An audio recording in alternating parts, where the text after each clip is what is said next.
Les résultats de Tesla au troisième trimestre 2023, 23 milliards de dollars de revenus, 1,85 milliard de dollars de bénéfices nets. Oh là là, presque 2 milliards de bénéfices, c'est pas mal quand même, hein. Donc le rapport financier a été publié, il était très attendu. Donc production de 430 000 véhicules, une baisse de 10%. Par rapport à l'année précédente, des livraisons à 435 000, une baisse de 6,6% par rapport au trimestre précédent.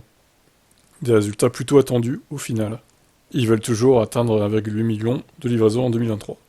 Tesla a annoncé un bénéfice par action non GAAP de 66 centimes de dollars au troisième trimestre contre une estimation consensuelle de Wall Street de 0,73.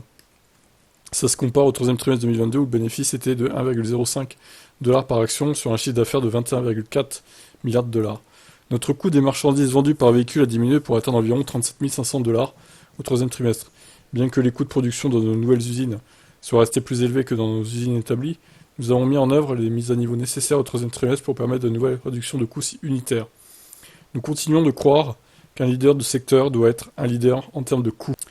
Avec un volume plus faible, Tesla a enregistré un chiffre d'affaires de 23,3 milliards de dollars, légèrement en dessous de l'estimation de 24 milliards de dollars des analystes, mais avant le deuxième trimestre 2022 qui avait vu un chiffre d'affaires de 21,4 milliards de dollars. Alors la rentabilité, donc bénéfice de 1,85 milliard, marge opérationnelle de 7,6%.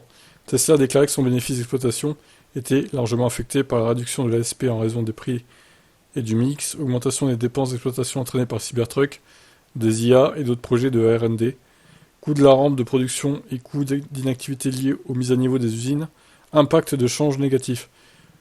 Donc ça c'est dans les moins, donc il y a les plus, croissance des livraisons de véhicules malgré les marges défavorables dues à la sous-utilisation de nouvelles usines, réduction du coût par véhicule, avantage en matière de crédit IRA, croissance de la marge brute dans la production et le stockage d'énergie ainsi que dans les services et autres, croissance des ventes et de crédits réglementaires.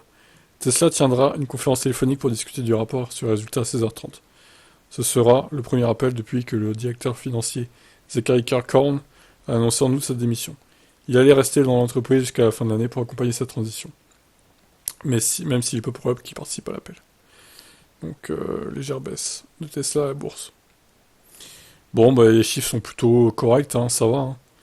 Gros bénéf, alors même si c'était peut-être annoncé qu'il fasse un meilleur bénéfice, bon, ça reste quand même très bon, hein. Que pensez-vous de ces chiffres? Je vous laisse commenter.